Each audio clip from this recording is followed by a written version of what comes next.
Par voie de conséquence, je vous prie de bien vouloir vous asseoir.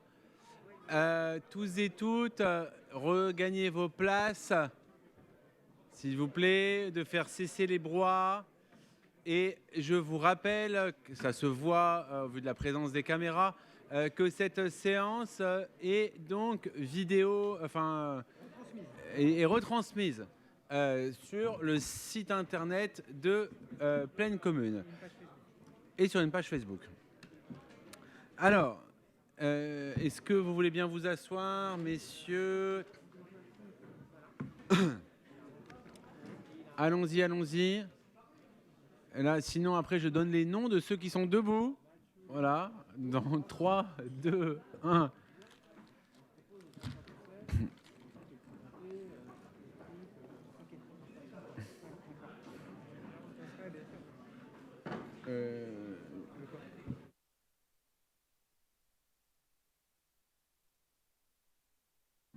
Alors, pendant que vous asseyez, je vais annoncer les pouvoirs. Et après, vous me rappellerez de ne pas oublier de désigner un secrétaire de séance cette fois-ci. Sonia Tandon laisse pouvoir à Éric Maurice. Farid Saïdani laisse pouvoir à Eugénie Pontier. Yasmina Baziz laisse pouvoir à Michel Hadji-Gavril. Nadia Kaïs laisse pouvoir à Oben Yaildiz. Denis Redon laisse pouvoir à Mona Traïka. Tarktoub Aziza laisse pouvoir à Nastéo Aden. Karim Bouamran laisse pouvoir à Adelziane. Nabila Akouche laisse pouvoir à Adrien Delacroix. Laurent Russier laisse pouvoir à David Proult. Saadi Mahamadou laisse pouvoir à Kaides Delon Corinne. Zichan But laisse pouvoir à Dionor Excellent. Et Stacheko Roman laisse pouvoir à Monsieur Adelziane. Voilà. Alors, nous allons donc, le quorum étant atteint, nous allons pouvoir démarrer par la désignation d'un secrétaire de séance. Alors, la dernière fois, c'était Monsieur Monge, de mémoire, qui avait officié. Préalablement, c'était Monsieur Lelorin qui s'était spontanément désigné volontaire pour l'être, je m'en souviens bien. Je propose donc que ce soit quelqu'un du groupe de droite.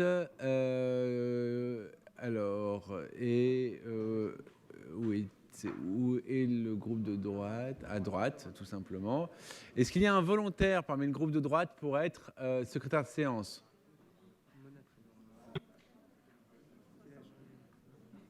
Eh bien, j'ai vu Ling Lenzi qui a approuvé. Donc, Ling Lenzi est donc secrétaire de séance.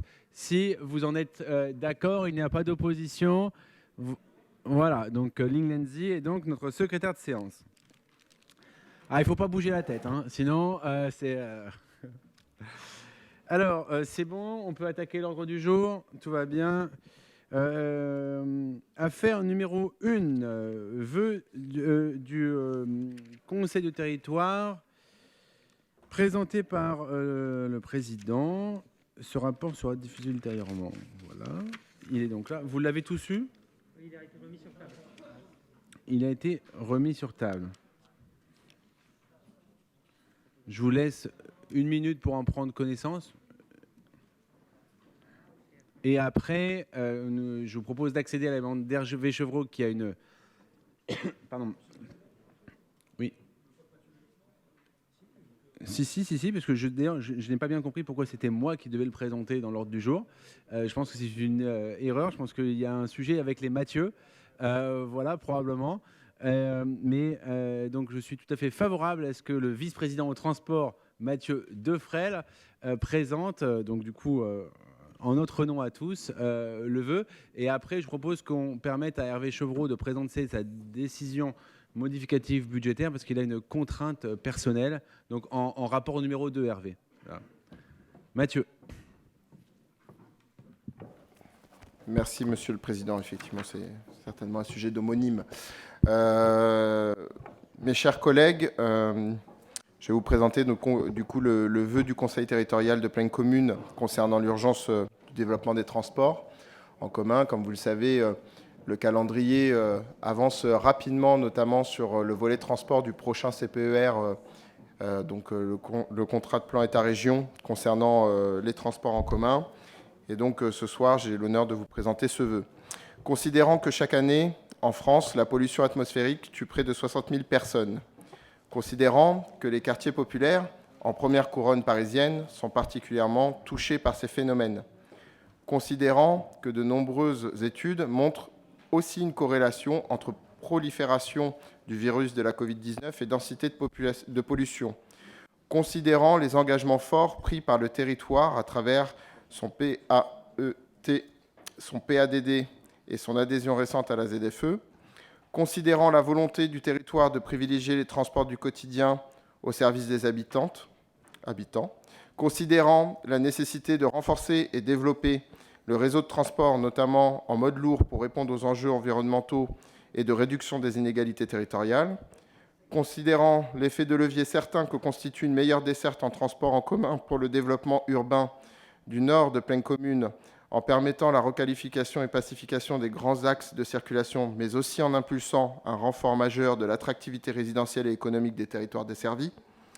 considérant que de trop nombreux quartiers du territoire restent enclavés et ne disposent pas de transport en mode lourd, notamment dans le nord du territoire, en particulier à Stains, considérant par ailleurs la présence de nombreux projets urbains sur la ZAC, sur le secteur, la ZAC d'Étartres, le NPNRU Clos-Saint-Lazare, NPNRU Prêtresse, la rue des Huleux, le NPNRU des 4000 Nord, la ZAC des 6 routes, etc., nécessitant d'être desservis et reliés, considérant l'engagement d'avoir des JOP inclusifs et écologiques qui bénéficient aux habitants du territoire, considérant la nécessité de rééquilibrer les ratios emploi-habitat par une attractivité accrue du territoire qui passera par le développement des modes lourds, considérant les discussions qui s'engagent sur le prochain CPER 2021-2027, unique cadre de financement des transports, considérant l'existence des projets de transport non financés en partie ou en totalité à ce jour et qui répondent pourtant à ces enjeux que sont le TSP Nord Plaine Commune, le T8 Sud, le T11 phase 2, le prolongement du T1 à Val-Fontenay et la création ad hoc d'une nouvelle ligne de tramway sur la RD 28 en direction Garges-Gonesse, Sarcelles RER, les élus de Plaine Commune réaffirment leur soutien, leur total soutien à ces projets et renouvellent leur demande qu'ils soient inscrits à la prochaine contractualisation CPER 2021-2027. Merci. Bien, sur cette proposition de vœu, est-ce qu'il y a des demandes de prise de parole? Dominique Carré. Merci, Monsieur le Président. Donc, effectivement, j'ai 2-3 remarques à faire. La première, c'est sur le destinataire de ce vœu. À qui adresse-t-on ce vœu? Puisqu'en principe, on doit l'indiquer. Et là, ce n'est pas le cas. Ça, c'est une première remarque. La deuxième, c'est que dans les considérants au départ, il me semble qu'il en manque un, qui est un considérant sur la réduction de la place de la voiture, puisqu'effectivement, ça fait partie à la fois du plan local de déplacement en termes d'orientation, et ça fait partie également, dans le cadre, effectivement, du plan de déplacement au niveau régional. Donc, ça me semble tout à fait important.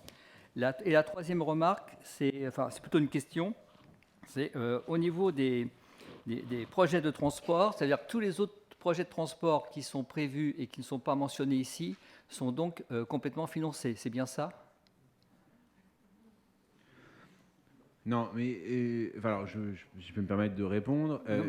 Sur le considérant, par rapport à la place de voiture, je pense qu'il peut y avoir un amendement qui, pour moi, se justifierait parfaitement, même si le rappel au PCAET, à la ZFE et à la pollution atmosphérique indique quand même un peu la tonalité de la chose, mais on peut tout à fait rajouter sur le vœu, à savoir à qui il est adressé. Je pense qu'il est adressé à l'État et quand même à la présidente du STIF également, à l'autorité régionale qui est en charge des transports. Sur les autres, là, je pense qu'il n'y a pas besoin de préciser. C'est pas parce qu'une fois on décide de mettre un éclairage sur un dossier en particulier qui, disons-le, est peut-être plus en balance que d'autres, que ça se fait à l'exclusif des autres combats qu'on a à mener, et y compris, je pense que pour la lisibilité de ce qu'on veut porter, on n'est pas obligé, dès qu'on dit on soutient un truc, de dire mais on soutient aussi et de rappeler la litanie de tout ce qu'on soutient qui n'est pas encore complètement financé, le T8 qui n'est pas encore complètement stabilisé, la ligne 17, etc., etc., etc. Voilà, je propose que là, du coup, l'idée, c'était de mettre aussi un éclairage sur cette partie-là du département qui, on le sait, a des besoins tout particuliers en termes de transport, notamment, mais et de rappeler, enfin voilà, de faire ce petit rappel-là, mais qui n'est pas exclusif, notamment, je pense, parce que le T8 Sud, en fait, il est ciblé, excusez-moi, mais qui n'est pas exclusif des grands moyens lourds, notamment sur le Grand Paris Express, et je pense en particulier à la bataille qui est quand même devant nous sur la question de la ligne 17 pour obtenir le maintien de la ligne 17 et pas comme une sorte de mauvais marronnier tous les ans où il y a des tentatives de remise en cause. Patrice. Oui, bonsoir à toutes et à tous. Bonsoir aux téléspectateurs. Alors, c'est important, ils sont là. J'espère qu'il y en a beaucoup. Non, juste une petite chose. Bien sûr, on soutiendra ce vœu. Juste une petite modif, parce qu'on a apprécié qu'ont été prises en compte nos remarques, notamment sur l'écriture inclusive, et notamment des élus. C'est important. Et surtout, on voudrait rajouter, parce que comme la première phrase a été modifiée, la pollution atmosphérique tue prématurément 60 000 personnes. C'est pas là, parce que voilà, je sais pas. Voilà, faut que ce reste logique, quoi. Voilà. Mais sinon, on soutiendra ce vœu. Est-ce qu'il y a d'autres demandes d'intervention? Alors, considérant les deux propositions d'amendement, un considérant dont je vous propose de faire confiance à Mathieu Defrel pour le rédiger, le vice-président au transport, sur la question de la place, de la volonté de la réduction de la place de la voiture, avec les termes réduction de la place de la voiture comme objectif qui doit figurer dans le considérant, et sur l'adjonction du terme prématurément sur la mortalité annuelle des 60 000 personnes. Qui est contre ce vœu? Qui s'abstient? Il est donc ainsi amélioré, adopté à l'unanimité. Je vous en remercie. Affaire numéro donc, du coup, 7, Hervé Chevreau, et on rebasculera sur l'affaire numéro 2 juste après. Merci, Monsieur le Président. Oui, donc il s'agit de la décision modificative numéro 2 du budget principal et des budgets annexes. Donc, elle permet de proposer l'ajustement de crédits en chapitre, l'inscription de nouvelles dépenses financées par de nouvelles recettes ou des redéploiements, l'ajustement des budgets selon l'état d'avancement des projets et leur réalisation effective. Sur le budget principal, au global, les propositions des directions entraînent une baisse du besoin d'emprunt de 6,5 millions d'euros qui résulte de la couverture des nouveaux besoins des directions en fonctionnement 1,2 million d'euros par des redéploiements de crédits en dépenses 0,5 et de nouvelles recettes 0,9 millions d'euros. Le report de nombreux projets d'investissement pour un montant de 7,3 millions d'euros et de nouveaux besoins parallèles de 0,9 millions d'euros. La décision modificative permet ainsi d'ajuster les crédits au plus proche de la réalisation de l'exercice, notamment pour prendre en compte les effets de la crise sanitaire qui a entraîné de nombreux décalages opérationnels de projets, mais aussi des économies en fonctionnement du fait du confinement au printemps. Sur le budget annexe assainissement, au global, les propositions entraînent une baisse du besoin d'emprunt de 2,3 millions d'euros lié au décalage opérationnel de plusieurs projets d'investissement et donc d'une réduction des dépenses sur l'exercice 2020. Et sur le budget annexe locaux TPE de Villetaneuse, des crédits supplémentaires sont bien sûr nécessaires en fonctionnement et en investissement pour régulariser le remboursement d'un emprunt. Ils sont sans effet sur l'équilibre du budget qui est excédentaire. Voilà, Monsieur le Président. Merci, Monsieur Chevreau, Monsieur le Vice-président. Est-ce qu'il y a des demandes de précision sur cette DM? Non, je la soumets donc au vote. Qui est contre? Qui s'abstient? Elle est donc adoptée à l'unanimité. Je vous en remercie. Avant de reprendre notre ordre du jour, je voulais quand même, parce que j'ai fait un impair, j'ai oublié à tous et toutes, parce que ça fait maintenant quelques semaines qu'il est avec nous, de vous présenter notre nouveau directeur général des services, Alexandre Frémiot, qui, depuis le 2 novembre, dirige les services de notre collectivité. Voilà, donc merci Alexandre pour tout le travail que tu as déjà fourni et surtout pour tout celui qui reste à venir, qui, à l'évidence, est important. Alors, affaire numéro 2. Adelziane, Stéphane Troussel, sur le rapport d'activité de la SEM Pleine Commune Développement. Qui présente A priori, ça va être moi. Stéphane. Même si, bien évidemment, je suis, tant le président de Pleine Commune, son vice-président à l'aménagement que moi-même, nous sommes dans une situation un peu singulière puisque nous allons présenter un rapport d'activité de la SEM et de la SPL sur l'exercice 2019, alors que le conseil d'administration a renouvelé ses instances le 4 novembre dernier et donc élu à la présidence. Je voudrais d'ailleurs profiter de ce moment, puisqu'on va justement examiner le rapport d'activité, saluer une nouvelle fois Patrick Braouzek qui, à travers ses outils, a permis à la fois de donner à ce territoire toute sa place au cœur du Grand Paris et les outils, la SEM, Pleine Commune Développement, puis la SPL, ont largement contribué à ce développement. Je ne vais pas vous refaire, je propose aussi, je pense que le président sera d'accord, que dans une séance ultérieure, nous puissions avoir des échanges sur les perspectives, et y compris peut-être à l'occasion de l'examen de la situation de l'année 2020. Je pense que ça vaudrait vraiment le coup de faire un vrai travail en commission sur ce sujet. Exactement, de tracer à la fois sur la base de l'existant, mais aussi de tracer des perspectives, et y compris d'examiner quelles peuvent être les questions qui se posent aux outils et les modalités de leur développement. Donc je vais juste insister sur quelques éléments marquants de l'activité 2019. Donc la SEM Pleine Commune Développement est titulaire de 11 concessions d'aménagement, dont le concédant est Pleine Commune, des secteurs que vous connaissez toutes et tous particulièrement bien, la ZAC Canal à la Porte d'Aubervilliers, la ZAC Landy-Pleyel à Saint-Denis, la ZAC de la Porte de Paris à Saint-Denis, la ZAC Nozal Front Populaire à Saint-Denis et Aubervilliers, la ZAC de l'écoquartier fluvial à l'île Saint-Denis, celle du Bel Air à Saint-Denis et la concession des 4 routes à La Courneuve. Des opérations également dans le cadre des procédures en rue, Christino Garcia Landy à Saint-Denis et Aubervilliers, la CPRU du centre-ville à Épinay, la ZAC du quartier de la Tour à La Courneuve, celle du quartier des Poètes à Pierrefitte. Au titre des concessions, c'est donc 207 hectares qui sont en cours d'aménagement. Ça dit quand même l'importance de son activité. Elle fait partie d'ailleurs des 5 grandes SEM d'aménagement à l'échelle de l'Île-de-France. La SEM est également titulaire de 6 mandats ou assistance à maîtrise d'ouvrage pour le compte de sociétés privées, un mandat pour le compte de l'Union des syndicats des copropriétés Quetigny pour la séparation en 3 du parking et le réaménagement de la dalle à Épinay-sur-Seine.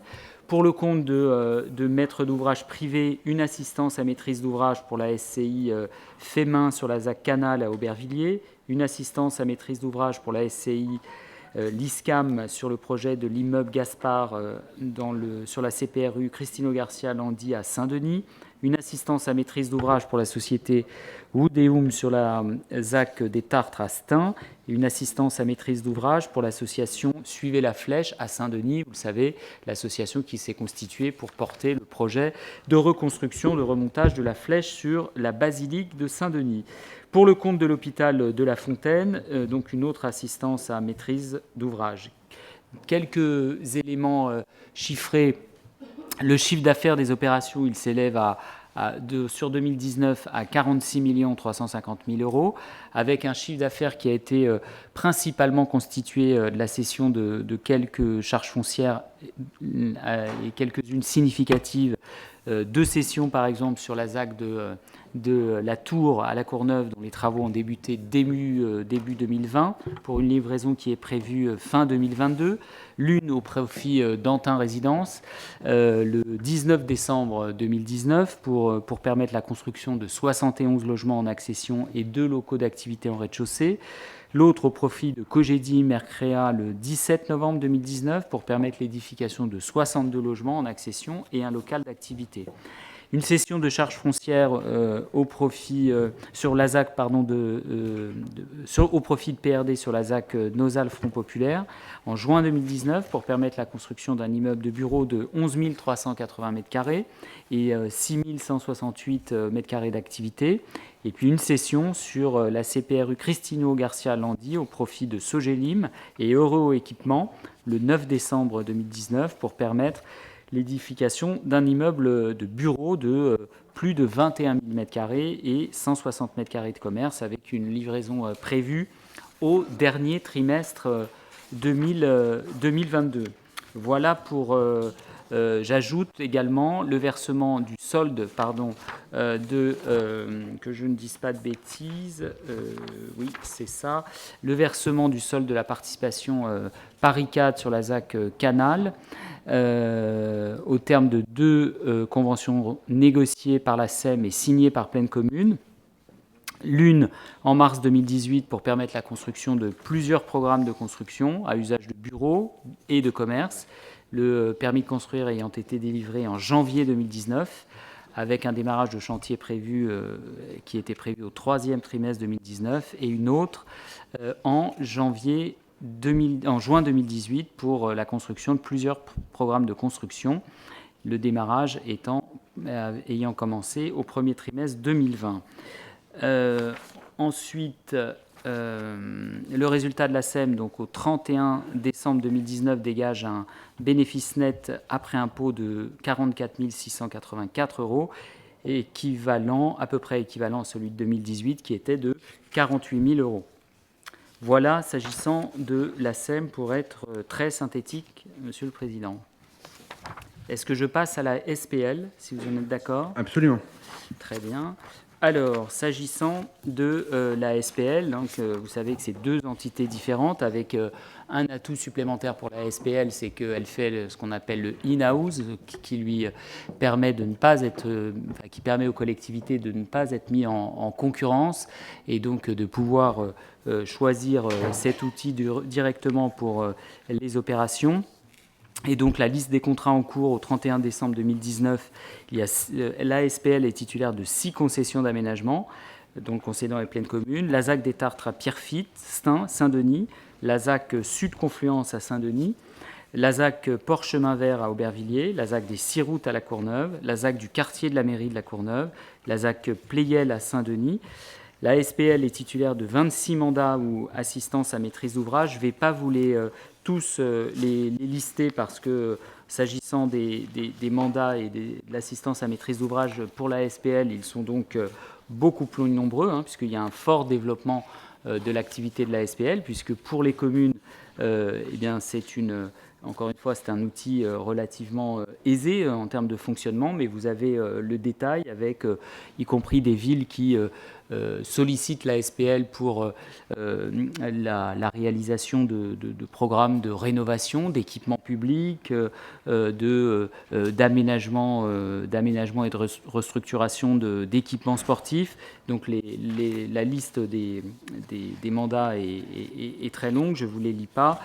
Le chiffre d'affaires des opérations, et donc vous voyez les montants que j'évoquais tout à l'heure, là on est sur un montant donc de 46 350 000 €, avec un chiffre d'affaires principalement constitué de, je vous ai dit des bêtises tout à l'heure, excusez-moi, je me trompe. Là, on est sur, je relisais la page précédente sur la SEM Plaine Commune. Donc, s'agissant de la SPL, le chiffre d'affaires en 2019, il s'élève à 7 810 180 €, avec, mais une montée en puissance très forte, puisqu'en 2018, ce chiffre d'affaires était moitié moins important, 3 500 000 €. Avec un chiffre d'affaires qui est sur l'année 2019, essentiellement constitué de cessions, là encore, de charges foncières, toutes réalisées dans la ZAC des Tartres, l'une au profit de 3F Résidences, permettant la réalisation de 121 logements étudiants, la livraison étant prévue pour la fin de l'année 2020.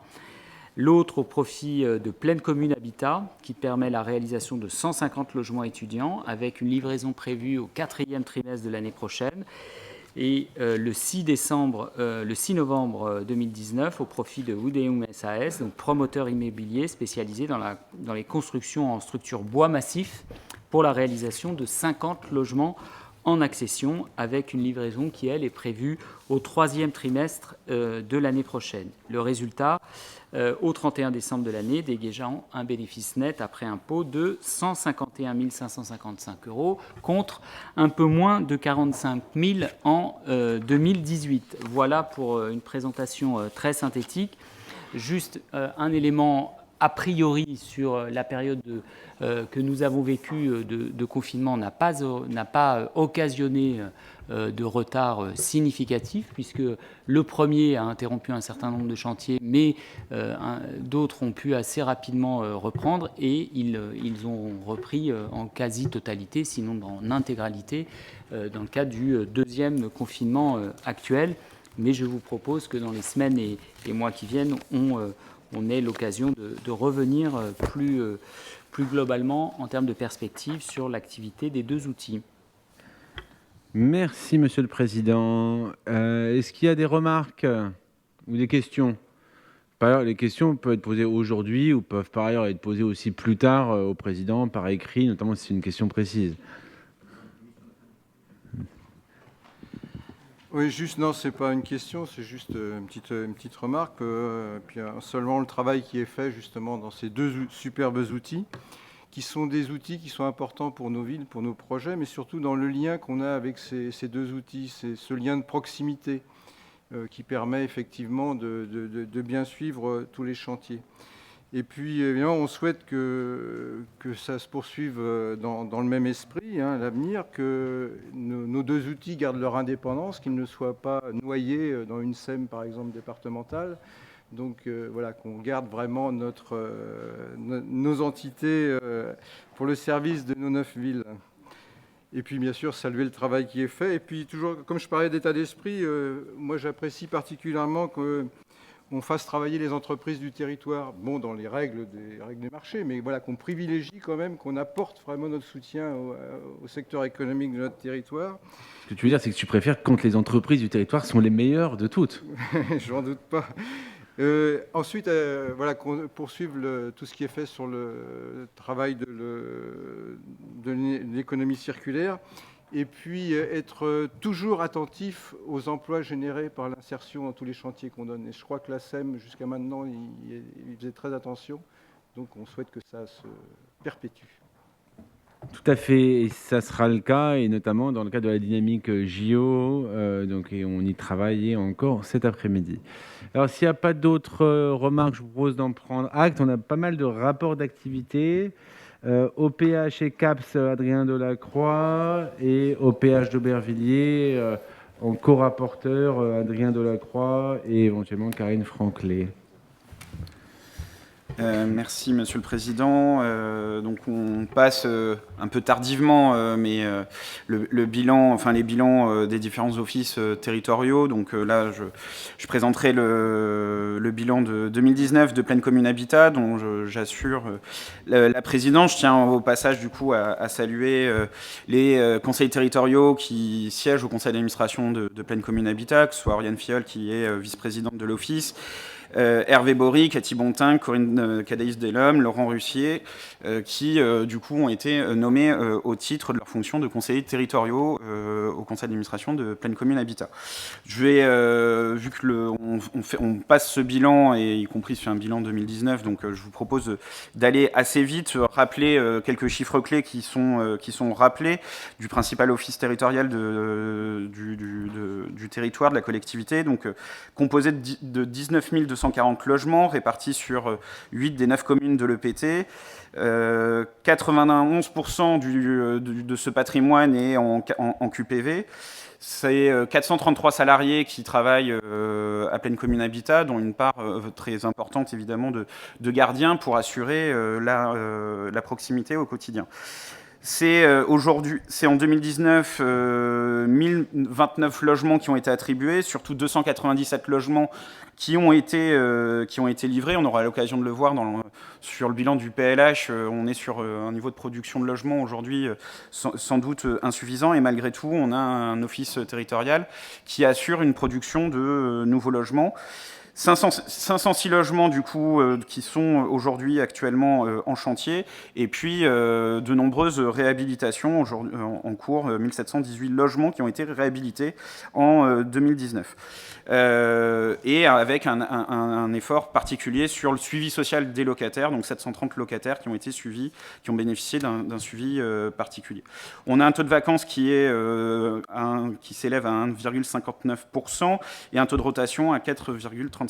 Les grands événements marquants sont notamment la signature d'une convention de coopération opérationnelle renforcée avec le ministère de l'Intérieur et l'USH, qui montre et qui illustre, qui formalise la volonté de l'Office de travailler et être engagé sur les questions de sécurité en lien avec la police nationale. C'est un travail aussi qui se fait en lien évidemment avec les différentes villes du territoire.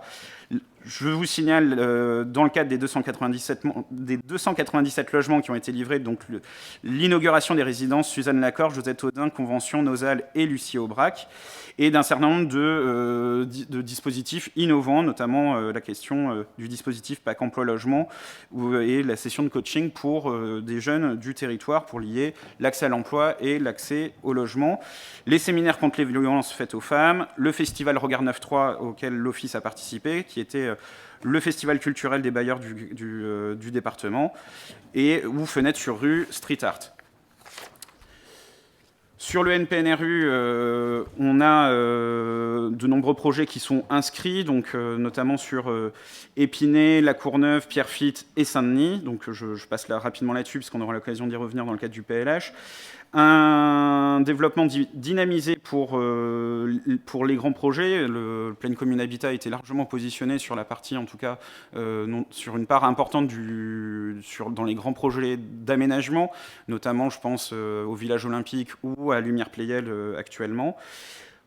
L'objectif est évidemment d'avoir un patrimoine entretenu et amélioré, de développer en tout cas une ingénierie sociale qui est renforcée, donc je passe rapidement là-dessus, mais qui illustre quand même le lien de l'Office avec son territoire, notamment la signature de conventions de mise à disposition de LCR, les événements festifs pour animer les quartiers et nos cités, et la participation à des chantiers d'insertion mis à disposition en tout cas. Les résultats financiers, on est sur une gestion, en tout cas une situation financière relativement saine de l'Office. On a des produits locatifs qui ont néanmoins diminué de 4,5 millions d'euros, au titre principalement de la réduction de loyer dite de solidarité, j'ai envie de dire, qui s'établissent actuellement à 89,7 millions, qui permet de dégager néanmoins une marge d'autofinancement de près de 12 millions, ce qui est un bon résultat à mettre au crédit de la rigueur, en tout cas du sérieux budgétaire qui s'est imposé à l'Office. Le réaménagement de la dette réalisée en 2018 d'une série d'emprunts auprès de la Caisse des dépôts a produit des effets aussi sur les annuités d'emprunt de moins de 2,7 millions d'euros. Globalement, pour vous dire que, comme je vous le disais, que la situation financière est globalement satisfaisante, on a néanmoins aujourd'hui, comme tous les organismes HLM et en particulier les offices publics, l'application de la RLS a un impact global estimé aujourd'hui à 6 millions d'euros par an, donc qui vont manquer chaque année à l'Office pour son développement. Je vous rappelle également que la TVA est passée, on n'est plus en TVA réduite pour la plupart des opérations. Excusez-moi. Aujourd'hui, les perspectives sont en particulier la renégociation du protocole CG2LS en lien avec le territoire, et le développement de relais de croissance, notamment les VFA inversés, les ventes de parking, l'acquisition de patrimoine potentiellement pour se dégager des marges de manœuvre, travailler à des opportunités de refinancement, et puis évidemment à travailler maintenir un sérieux budgétaire, une optimisation budgétaire, que ce soit en fonctionnement, en coût, pour assurer le quotidien, la qualité de service, mais aussi être en capacité de financer les NPNRU et les opérations de réhabilitation, où il y a un fort enjeu d'investissement dans les années qui viennent, et puis évidemment de travailler en lien, comme ça avait été déjà le cas aujourd'hui, à participer au regroupement des organismes du territoire pour permettre aussi que ce soit notamment à l'OPH d'Aubervilliers, c'est une proposition qui est maintenue, de travailler à un pôle public de l'habitat au niveau de Plaine Commune, en lien avec aujourd'hui la volonté, en tout cas, de Plaine Commune Habitat, aux côtés de l'OPHA, de développer un pôle public sur de logement social.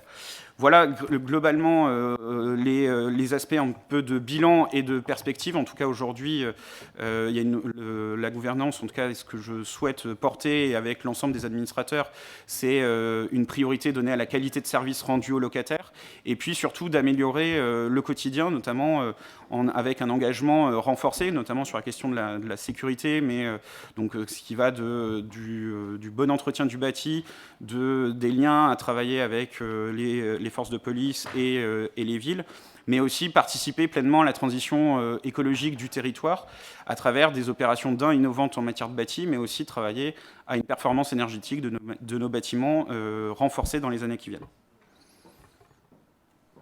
Merci, j'ai essayé de faire court et synthétique. Merci. Et je suis ouvert à des discussions ou des questions. Et j'excuse évidemment le directeur général Sébastien Longin qui ne pouvait pas être présent. Normalement, les directeurs généraux des différents organismes participent à la présentation et aux présentations de bilan, mais on n'a pas ouvert la séance aujourd'hui à l'extérieur, donc de la même manière que Catherine Léger ne pouvait pas être présente ce soir. Alors, j'ai aperçu Kader Chieban qui souhaite prendre la parole. C'est ça. Bonsoir. Merci pour la présentation. Bon, c'est toujours compliqué, mais bon, ça vaut pour tous les rapports. Il y a une année de décalage, donc c'est toujours assez compliqué. Moi, je profite de cette présentation pour avoir quelques explications, pas un bilan détaillé, mais sur l'impact de la Covid-19 sur l'OPHLM, en particulier sur les impayés. Je ne sais pas, est-ce qu'il y a une explosion particulière ou pas? Est-ce que vous avez ces éléments? C'est la première question qui m'importait. Est-ce qu'il y a d'autres difficultés rencontrées liées à la Covid-19? Est-ce que vous avez mis en place des dispositions particulières? Voilà, ces derniers mois, quand même, on est dans un contexte très particulier, donc je me permets de ne pas parler de celui de 2019, mais d'avoir quelques éclairages, quelques explications sur la situation actuelle. Et j'avais cru comprendre l'année dernière, mais j'ai peut-être mal compris, lorsque le bilan a été présenté dans cette même assemblée, que l'équilibre financier était fragile. Là, de ce que je comprends, vous dites que c'est un intérêt satisfaisant. Donc, est-ce que j'ai mal compris? Est-ce qu'il s'est passé des choses? Est-ce qu'il y a eu... Voilà. Si vous pouvez m'éclairer. Merci.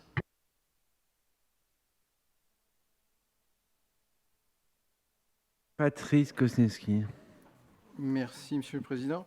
Juste quelques petites choses. Bon, content d'avoir entendu donc le nouveau président de Plaine Commune Habitat. Félicitations. C'est vrai qu'il y a une attente des locataires, une vraie attente, j'espère que vous l'avez bien comprise. Le compte n'y est pas aujourd'hui, que ce soit les intérieurs, les extérieurs. Il y a vraiment beaucoup de soucis. Donc, content d'avoir entendu votre message. Puisqu'il a évoqué les impayés, c'est vrai que quand on présente un bilan, soit on met des chiffres, soit on met des pourcentages. Alors des fois vous mettez des chiffres, des fois vous mettez des pourcentages. Dans le cadre des impayés, vous dites qu'il y a une amélioration des impayés de 8 et quelques pourcents. Mais sur quelle base? Ça ne veut rien dire. 8% sur quoi? On ne sait pas. Voilà.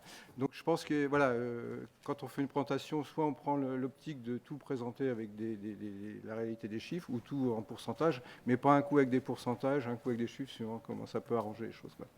Juste de petites choses. Et puis bon courage à vous, parce que vous avez une belle mission, et je pense qu'elle est pas mince. Mona Traika.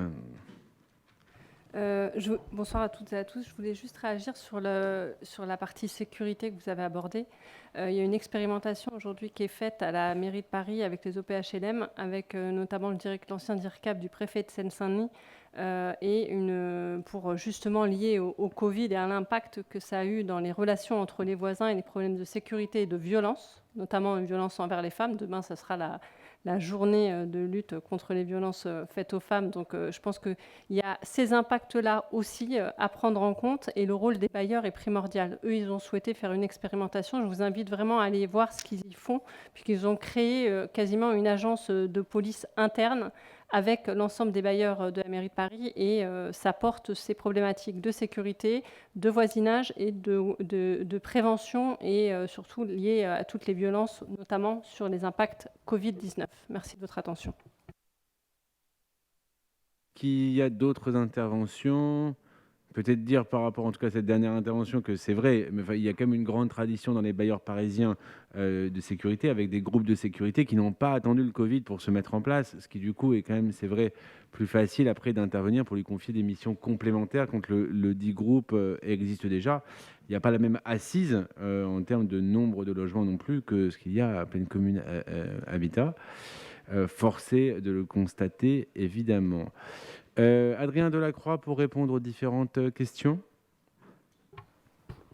Non, sur est-ce que alors l'impact en tout cas du Covid sur pleine commune Habitat et de manière générale sur les bailleurs, il est encore un peu tôt pour tirer des leçons, parce que de toute évidence, il y a eu en tout cas au moment du premier confinement pas mal de retards et d'impayés, mais qui ont été en partie compensés après coup. Donc il y aura un impact. Enfin, je veux dire, on ne peut pas se dire qu'il n'y a pas d'impact à la crise sanitaire, qui sera aussi une crise sociale, évidemment. Mais aujourd'hui, il est un peu tôt pour dire le niveau d'impayé tel qu'il est. Ce qui est sûr, mais il est un peu tôt sur l'aspect un peu habitant et locataire. Sur l'aspect commerce, qui est une activité, je ne l'ai pas détaillée, elle est dans le rapport et on pourrait y revenir. Le niveau d'impayé chez les commerçants est nettement plus élevé pour le coup. Mais parce que, comme tous les commerçants, là pour le coup, l'activité, en tant que telle, elle s'est stoppée parfois. Donc il y avait eu déjà au moment du premier confinement des franchises de loyer, et il y en aura encore une ce mois-ci pour les commerçants qui sont dans l'obligation de fermer, donc mesure d'accompagnement. Et puis il y a de l'accompagnement qui est fait auprès des locataires. Il y a une cellule qui est mise en place, qui avait déjà été mise en place au moment du premier confinement, qui est réactivée pour faire le suivi social des locataires, y compris les guider dans les différents dispositifs, puisque il y a des dispositifs d'information enfin, en tout cas les locataires, que ce soit au titre de la CAF, d'Action Logement, du FSL du département, et le président du département est présent, il pourrait le dire. Voilà, il y a eu des efforts aussi faits de manière très importante pour accompagner les locataires dans cette période. Et puis il y a aussi eu évidemment un accompagnement directement par l'organisme, par l'office, d'étalement, voire de suppression de dettes. Voilà. Après, c'est au cas par cas et c'est en fonction de la situation sociale de chaque locataire. Il y a évidemment une tradition, enfin, ça fait partie de l'identité de l'office, d'accompagner ses locataires, et y compris dans les difficultés. Il n'y a pas de volonté, évidemment, de les mettre en difficulté et rajouter des difficultés dans une période compliquée. Donc voilà, ils continueront de bénéficier d'un accompagnement renforcé pour ceux qui en ont besoin. Voilà. Et puis, sur la question des impayés, on a établi le chiffre, hein, donc il est à 89,7 millions, en tout cas pour les recettes locatives. Je n'ai plus mais je pourrais vous le communiquer après coup, le niveau d'impayé. C'est une préoccupation de toute manière constante, hein, cette année, mais aussi pour la solidité financière de l'office, d'essayer de réduire le plus possible les impayés, accompagner les locataires dès qu'ils rencontrent des difficultés de paiement, pour leur permettre d'accéder aux droits, parce que il y a des différents dispositifs qui peuvent activer, et puis trouver des solutions d'accompagnement pour pas laisser filer non plus les dettes. Donc ça, en tout cas, ça fait partie des missions quotidiennes des agents. Et puis sur la question plus particulièrement de la médiation et de la sécurité, à Paris, il y a un groupement, on va dire, particulier des bailleurs on n'est pas loin d'une police des bailleurs. C'est un dispositif qui est très spécifique à la ville de Paris et qui est adapté à la ville de Paris, qui est très coûteux par ailleurs, et qui s'inscrit aussi dans une politique où à l'époque il n'y avait pas de police municipale aussi possible pour la ville de Paris. Donc c'était aussi un moyen de compenser aussi en tout cas une faiblesse de ce point de vue-là. C'est grosso modo, je sais que ça a déjà été réfléchi par le passé par les différents bailleurs de la Seine-Saint-Denis, de voir si un tel dispositif était, on pouvait transcrire un petit peu un dispositif de ce type. Ça paraissait compliqué et coûteux, y compris parce que une des grandes différences entre Paris et la Seine-Saint-Denis, c'est qu'un agent de sécurité qui serait du bailleur, à partir du moment où il appelle la police à Paris, les forces de police peuvent arriver très rapidement, alors que l'inverse, en Seine-Saint-Denis, on connaît les difficultés, le manque parfois d'effectifs ou de présence d'équipes le soir, notamment en particulier, ce ne serait pas le cas. Et donc, en fait, il y aurait une difficulté. En revanche, il y a un vrai... Moi, je partage pleinement avec vous le constat qu'il y a un besoin supplémentaire de médiation dans cette période-là, y compris d'apaiser les tensions entre locataires. Et pour le coup, l'Office a relancé un nouveau marché de médiation parce que, pour permettre d'être plus interventionniste sur ces aspects-là, mais en matière de prévention. Après, la question de la sécurité, c'est un autre sujet, mais qui est aussi une préoccupation forte, que ce soit au quotidien, et notamment en le liant à la question des parkings, quoi. Bien, je propose qu'on puisse prendre acte de ce rapport et donc passer à l'affaire numéro 5. Adrien Delacroix, toujours, pour le bilan d'activité de la CAPS. Ça va être un petit peu plus rapide, mais donc sur l'année 2019, la CAPS, je rappelle la coopérative HLM du territoire, dont les deux grands actionnaires sont le territoire et Pleine Commune Habitat. Donc en 2019, il y a eu 22 contrats de réservation qui ont été réalisés, 15 actes de vente et de levée d'options qui ont été signés. Il y a eu le lancement commercial d'une opération à Saint-Denis, donc rue Riant, pour 18 logements. Et 85% des acquéreurs sont, on le rappelle, issus du parc locatif social et 90% habitent le territoire de Pleine Commune. Donc à ce titre, et pour ceux qui veulent rentrer dans le détail, il y a l'historique des différentes opérations qui étaient en annexe. Vous verrez que la mission sociale de la CAPS est pleinement remplie là-dessus.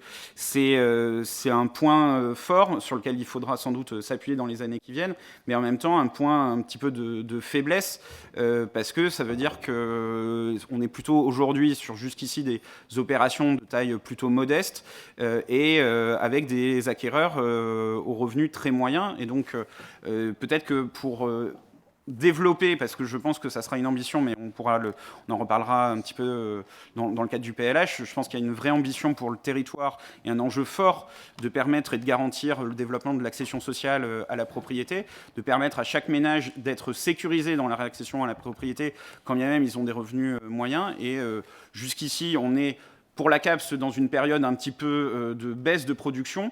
Je pense que les orientations qui sont déjà données sur un certain nombre de villes permettent quand même de laisser espérer en tout cas un développement de l'accession sociale en général, en s'appuyant en particulier sur la CAPS, qui permettra de rééquilibrer ses finances. Là-dessus, on est plutôt serein. Même si aujourd'hui c'est lié un petit peu à une programmation en 2019 qui était plutôt faible, qui le sera aussi en 2020, avant de repartir sur de nouveaux programmes. Voilà brièvement sur la question du résultat. Du coup, il y a une perte de 785 000 €. Il y a des fonds propres pour compenser ça, contrairement à une année 2018 qui était en bénéfice de 270 000 € pour simplifier.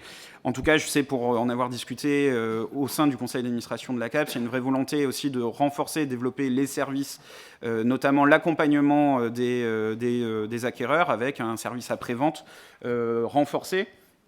Il y a eu plusieurs opérations qui ont subi des difficultés, qui sont liées très souvent à des malfaçons, mais qui sont comme n'importe quelle opération de promotion, mais qui nécessitent un accompagnement des acquéreurs, y compris bien au-delà des missions d'un promoteur classique. On en a discuté cet après-midi avec les adjoints au logement des différentes villes. On sait que sur la partie accession sociale, on a des accédants qui ne maîtrisent pas, c'est des primo-accédants, qui ont des revenus qui sont modestes et qui ont besoin aussi de bénéficier d'un accompagnement supplémentaire. Et ça, c'est la mission que remplit la CAPS et qui a la vocation à se développer dans les années qui viennent. Voilà.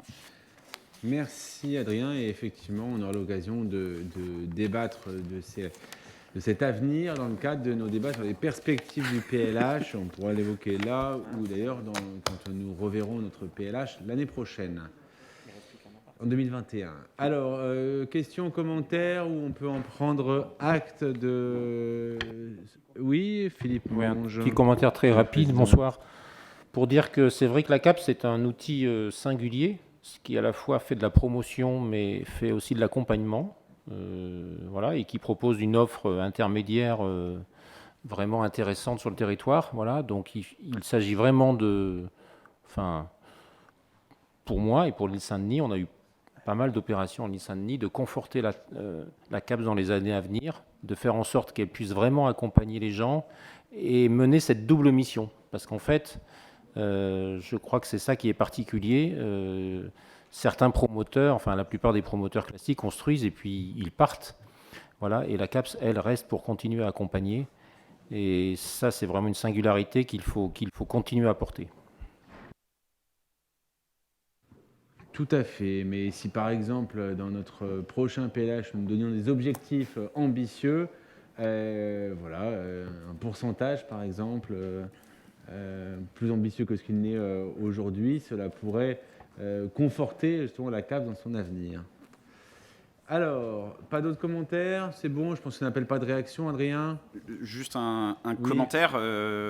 J'ai parlé des actionnaires, des principaux actionnaires que sont le territoire et Pleine Commune Habitat. Néanmoins, les villes peuvent être membres de la CAPS. Un certain nombre de villes ne le sont pas, et donc il serait sans doute, j'invite les maires et les adjoints au logement à se préoccuper de cette situation et peut-être d'accompagner sur leur territoire, d'adhérer à la CAPS, enfin en tout cas de formaliser, de rentrer dans la CAPS et puis d'accompagner la CAPS sur ses projets sur leur territoire. Et je ne doute pas que le directeur général y soit sensible et attentif. Très bien, donc nous en prenons acte. Affaire numéro 6, Adrien, sur l'OPH d'Aubervilliers, et puis peut-être après je crois qu'on a plutôt Karine peut-être en tant que présidente de l'office. Oui, alors je vais donc présenter un bilan d'activité donc de 2019 dans un contexte particulier. L'OPH d'Aubervilliers ne se porte pas bien, c'est un secret pour personne. Il y a eu le rapport alarmiste de l'ANCOL se portant sur la gestion de 2011 à 2016 qui a conduit à la mise en place d'un protocole de redressement financier CG2LS. Donc pour l'année 2019, donc l'effet marquant. Donc l'OPHA sont 8116 logements familiaux, de foyers, 95% des logements qui sont situés en quartier prioritaire de la ville. Pour l'année 2019, c'est 416 logements attribués, un loyer moyen sur le parc de 4 € du mètre carré, un budget de 61 millions d'euros. Il y a eu une direction qui avait connu en 2019 une profonde réorganisation avec un service social et la création d'un service précontentieux. La CAL qui s'était réunie à 22 reprises, donc pour un tiers de public prioritaire, un tiers de mutation interne, un tiers préfecture d'Allo. Sur les travaux, donc il y a eu des lancements d'opérations de réhabilitation, notamment au 39 rue de Presles, au 104-114 rue Henri Barbus, pour un total de 218 logements. Voilà, une autre résidentialisation de la résidence au 113-117 rue André Carman, avec notamment la création de 113 logements PMR. Des liens avec le tissu associatif qui ont été renforcés sur l'année 2019 avec les associations locales pour leur permettre notamment de bénéficier d'une implantation. L'Office est également partenaire de nombreux projets associatifs autour de l'animation de quartier, de l'accès aux pratiques culturelles et de la promotion de la nature en ville et de l'alimentation durable. Et il y a eu aussi un café associatif qui s'est ouvert dans la cité de la Maladrerie, après que l'Office y ait préalablement réalisé des travaux de rénovation. Donc un plan d'action en faveur des personnes âgées a été mis en place en 2019. Avec le maintien à domicile, l'encouragement des mobilités résidentielles et pour accompagner aussi et prévenir notamment les sujets de dette locative. Sur les résultats financiers, donc l'OPH a réussi à redresser son patrimoine grâce à l'aide de la CG2LS qui a apporté une trésorerie de 3,7 millions, abondée à hauteur de 3 millions par le PT, 1 million par la ville d'Aubervilliers et 917 000 euros par l'État. Donc, donc là, il est donc demandé de prendre connaissance du bilan et pour l'avenir de l'OPH, on est forcément en pleine réflexion parce que nous avons moins de 12 000 logements, donc nous allons devoir nous rapprocher avant donc le 1er janvier sous une formule que nous n'avons pas encore arbitrée. Les enjeux sont énormes. Moi, je pense d'abord aux 8100 familles qui vivent dans ce parc absolument délabré. Je pense aussi aux enjeux colossaux de la rénovation urbaine et aussi aux enjeux, et là je parle sous le contrôle de Philippe Alain, qui est mon adjoint au logement et qui reçoit de nombreuses plaintes de locataires aussi mécontents de la gestion locative. Donc vous voyez, il y a 3 enjeux. Donc on est en train on poursuit, on affine la réflexion pour trouver le meilleur partenaire. Ce qui, vous le conviendrez, n'est pas une mince affaire. Je vous remercie. Alors, je n'avais pas prévu d'intervenir, mais avec votre conclusion, Madame la maire, je ne peux pas faire autre chose que reprendre la parole. Je ne sais pas quel est le meilleur partenaire dans la vie, je sais quel est le nôtre en tout cas, et aujourd'hui il s'appelle l'OPH, donc c'est Pleine Commune Habitat. Voilà, donc après c'est un choix, le territoire a toujours respecté la volonté des offices, des ex-offices communaux, parce qu'il faut quand même le préciser, c'est qu'aujourd'hui, si on fait le rapport ici, c'est que le statut de l'office d'Aubervilliers est un office territorial, que vous y avez été désigné, ainsi que tous les membres du conseil d'administration pour représenter le territoire. Voilà, donc c'est un débat qu'il faut qu'on finisse d'avoir rapidement maintenant, mais je pense que nous serions collectivement plus forts en unissant nos forces pour affronter les défis, notamment ceux de l'ANRU qui sont devant nous. Est-ce qu'il y a d'autres questions ou remarques? Parce que c'était plus une remarque qu'une question, j'avoue. Non, c'est bon, on en prend acte. Merci à tous. Donc la 7, on l'a fait. Hervé Chevreau nous a déjà quittés. On va rester dans les affaires d'Adrien Delacroix sur le logement pour parler du programme du PLH 2016-2021, le bilan 2019. Et puisque c'est en 2021, je le disais tout à l'heure, que nous le reverrons, de commencer à tracer quelques perspectives, même si je propose qu'on n'ait pas l'ensemble du débat sur les perspectives du PLH ce soir, parce que ça mériterait pour le coup une réunion vraiment dédiée sur la question. On n'aura pas toutes les perspectives, puisque c'est un travail qui est déjà engagé et on en discutait déjà cet après-midi avec les différents adjoints au logement des villes. Déjà, pour vous le dire, on va le faire à 2 voix avec Cathy Bontingue Cathy pour sa partie habitat indigne et rénovation urbaine. On est sur un PLH donc 2016-2021. On est amené à au moins avoir une présentation du bilan annuel en conseil de territoire. On a déjà commencé à relancer la réflexion sur les perspectives du PLH au-delà de 2021, avec deux petites, avec une réserve, c'est-à-dire que normalement la compétence habitat est transférée à la métropole, que la métropole est censée statuer sur un PMHH, se substituant du coup à notre PLH, mais que jusqu'ici la métropole a été dans l'incapacité de se mettre d'accord sur un PMHH, et donc on va considérer, et c'est plutôt le souhait qui est le nôtre, de poursuivre les réflexions dans le cadre d'un PLH territorial, et on s'adaptera en fonction de la position de la métropole, ce qui n'empêchera pas, quand même ça ne s'appelle plus en tant que tel PLH demain, d'avoir un document cadre sur notre ambition en matière d'habitat sur le territoire. Je vais essayer d'être rapide, mais parce que le document est assez complet, j'invite quoi qu'il arrive les différents élus à peut-être regarder le document, le rapport détaillé, y compris vous dire que la direction de l'habitat est évidemment disponible, je n'en doute pas, pour présenter et échanger sur les enjeux habitat dans vos villes, puisqu'il y aura évidemment il y a des situations qui sont différentes selon les différentes villes. Je rappelle le programme d'action du PLH 2016-2021 était décliné autour de 6 axes. Il y avait la production d'une offre de logements diversifiée, de renforcer les outils de maîtrise, favoriser la diversité sociale, poursuivre la requalification de l'habitat indigne, le redressement des copropriétés dégradées et prendre en compte l'ensemble des besoins spécifiques du territoire, de ses habitants dans leur diversité,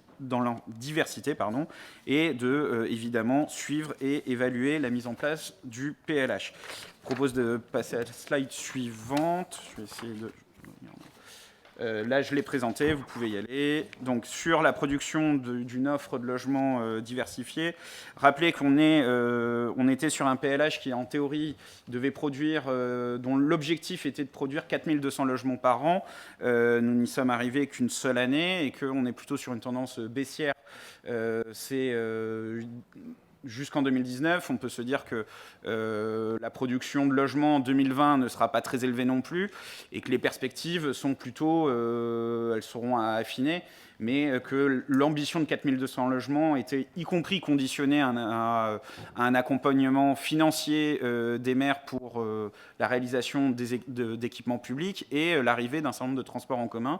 Et donc, pour faire le lien avec l'affaire numéro 1 où on a délibéré sur un vœu pour demander un effort supplémentaire en production de transport en commun, c'est aussi lié, c'est-à-dire que on pourra produire du logement aussi en fonction de cet accompagnement financier et le développement des infrastructures.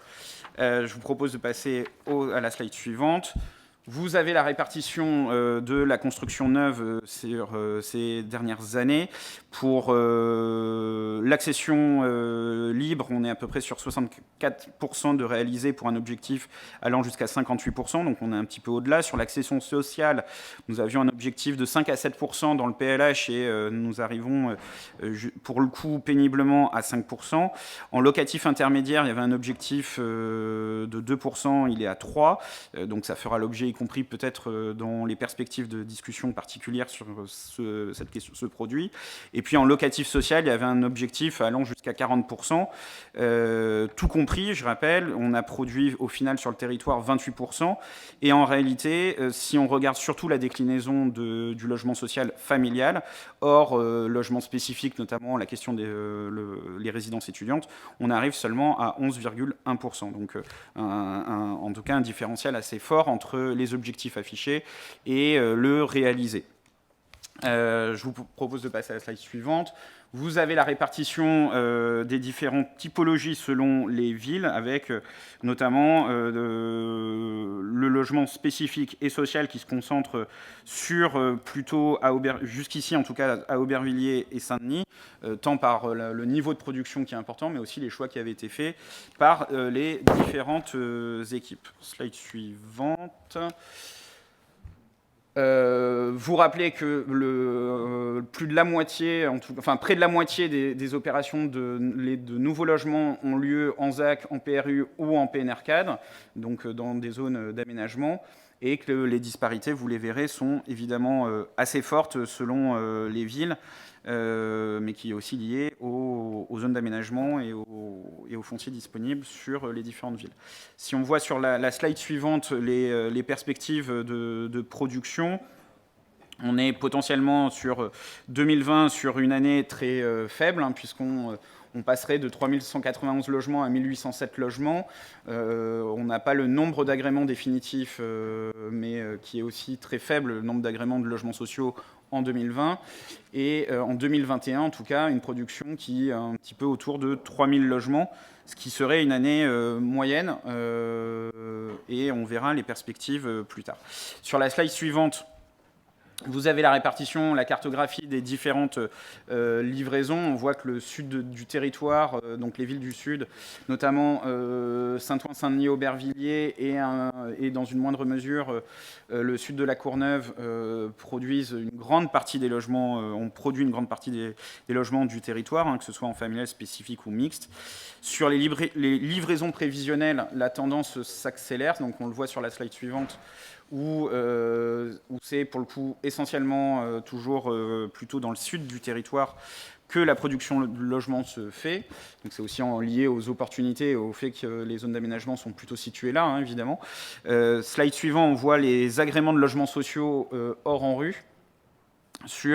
Et donc on est sur globalement plutôt sur une tendance plutôt à la baisse du nombre d'agréments. On sait que l'année 2020 sera sans doute catastrophique à cet égard, mais on aura l'occasion de le voir très prochainement. J'accélère pour ne pas être trop long, sur l'agrément de logements sociaux familiaux en rue. Et donc là, on voit vraiment la grosse différence, puisque on a une très forte baisse des logements sociaux familiaux, et avec une répartition de 17% en PLAI, 44% en plus, et en 39% en PLS. Donc, y compris, on est en dessous des objectifs du PLH en la matière, puisqu'on a une production de logements, on va dire, les plus abordables, en tout cas plutôt faibles. Et ce qui de toute manière, au vu des orientations, y compris du préfet en la matière, ne risque pas de s'arranger, puisque, y compris quand les demandes d'agrément sont faites par les bailleurs sociaux, le préfet, aujourd'hui, est plutôt dans une logique de refus. Sur les slides suivantes, on a une présentation de la question des prix, avec globalement dans les villes du Sud et l'île Saint-Denis des prix qui sont plutôt en augmentation, et en très forte augmentation à Saint-Ouen, mais qui étaient liés aussi aux orientations de l'ancien maire. Slide suivante, le prix des appartements neufs, de la même manière que donc c'est un petit peu corrélé. Sur la slide suivante, on voit les prix qui étaient proposés à l'encadrement sur le territoire, donc avec des prix grosso modo allant hors taxe de 3 000 à 3 800 euros selon le zonage. Et ça fait sans doute, mais on le dira plutôt dans les perspectives, des choses qu'il faut réinterroger, y compris les coûts de construction étant plutôt en augmentation.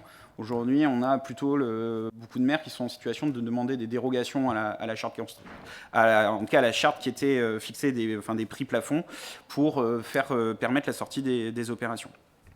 Et je passe les opérations un peu exceptionnelles dans des zones d'aménagement un peu particulières.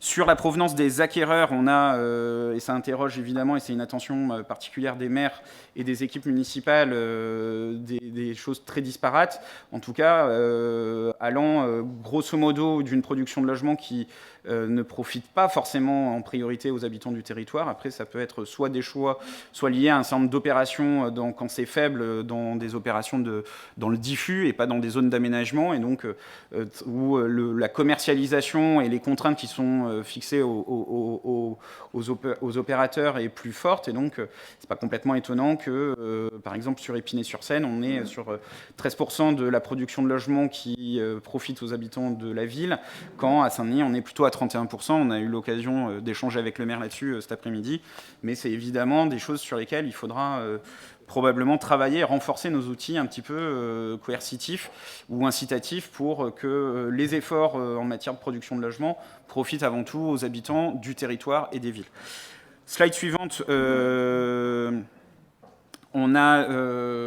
vous propose d'accélérer parce que comme ça, on va plus vite. Il y a une volonté ensuite de favoriser la diversité sociale. Donc sur le troisième slide suivante, voilà, pour favoriser la diversité sociale et les équilibres sociaux entre les villes et les quartiers, il y a le lancement du NPNRU. Et donc là, je peux peut-être laisser Cathy dérouler un tout petit peu. Enfin, juste sur celle-là. Oui, rapidement, sur le NPNRU, donc les 9 villes du territoire sont concernées avec une préfiguration, et on en parlera rapidement tout à l'heure, en affaire 14 qui s'est déroulée de 2016 à 2020, qui nécessitera une petite prorogation, mais donc la volonté très forte des porteurs de projets, les maires, de passer en phase opérationnelle, et ça a été l'enjeu d'un comité de pilotage qui a été mené le 7 octobre et qui a permis quand même un certain nombre d'avancées. Rappelons-nous que 150 000 habitants du territoire sur 450 000 seront directement concernés par des projets en rue 2, donc vraiment des transformations importantes qui vont pouvoir impacter positivement de nombreux habitants de notre territoire. Ce comité de pilotage du 7 avril, il a permis d'une part de sécuriser les enjeux financiers liés à la clôture de l'ANRU 1, puisque nombreuses villes avaient conduit des projets en rue 1, et puis bien évidemment d'avancer sur les projets en rue 2. Nous avançons concrètement sur à la fois une convention cadre qui permettra à Plaine Commune de pouvoir définir dans un texte les grands enjeux pour les 14 projets, mais également de passer aux phases opérationnelles avec une perspective que notamment 6 villes sur 9 passent en comité d'engagement. On avait espéré peut-être décembre, mais plus probablement en janvier 2021, et une deuxième partie au printemps, peut-être entre mai et juin 2021, où notamment les 3 autres villes qui avaient besoin d'un petit peu plus de temps vont pouvoir passer dans cette étape-là. On a des enjeux financiers très importants qui concernent à la fois la maîtrise d'ouvrage Plaine Commune, mais aussi les villes qui sont impactées. Et donc là, à la fois, chaque maire est engagé dans les négociations, et également le président de Plaine Commune et moi-même au niveau de l'ensemble du territoire, pour porter un abondement de l'ANRU 2. Vous savez qu'il y a à la fois un lobbying national qui est porté, qui commence un petit peu à porter ses fruits pour que le plan de relance soit en partie fléché pour aller plus loin sur le financement de l'ANRU 2, mais également, très concrètement, il faut pouvoir travailler projet par projet, et donc Plaine Commune accompagne chaque ville pour avoir des demandes de bonification pour à la fois la maîtrise d'ouvrage Plaine Commune, mais aussi les maîtrises d'ouvrage ville. Donc on avance bien sur ces projets, mais on a vraiment un enjeu de timing important, puisque 15% des projets doivent être débutés de façon très opérationnelle avant 2024. Donc ça peut paraître loin comme ça, mais finalement on est quand même sur un timing très serré. Donc NPNRU, c'est à la fois bilan, mais c'est avant tout perspective, puisque tout est devant nous dans les 10 prochaines années, 2020-2030, très important pour notre territoire. Merci Cathy. Sur les slides suivantes, on rappelle la création de la conférence intercommunale du logement, et notamment l'adoption dans ce cadre-là de la création de la convention intercommunale d'attribution des logements sociaux, avec notamment pour objectif de fixer des objectifs partagés par l'ensemble des contingents et des bailleurs, avoir des objectifs communs sur l'ensemble du territoire, notamment en matière d'attention sur la fragilisation du territoire, et du coup d'avoir de maintenir une vocation généraliste du logement social, donc avoir aussi des objectifs de mixité sociale dans la logique des attributions, redonner de l'attractivité aux sites les plus sensibles et répondre aux besoins locaux en favorisant les parcours résidentiels. Sur la slide suivante, on peut voir qu'un certain nombre de patrimoines, donc sur la slide suivante, ont été identifiés comme étant sensibles. sur la slide suivante, si c'est possible. non, voilà, juste si vous pouvez revenir en arrière. Une seconde.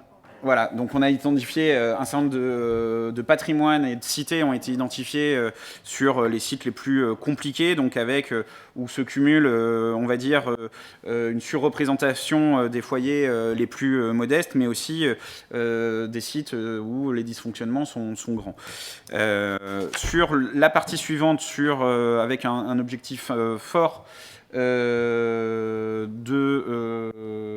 ben je l'ai pas celui-là. Voilà, pardon. Poursuivre la requalification de l'habitat indigne et le redressement des copropriétés dégradées. Sur cet axe-là, je laisse la parole à Cathy. Voilà.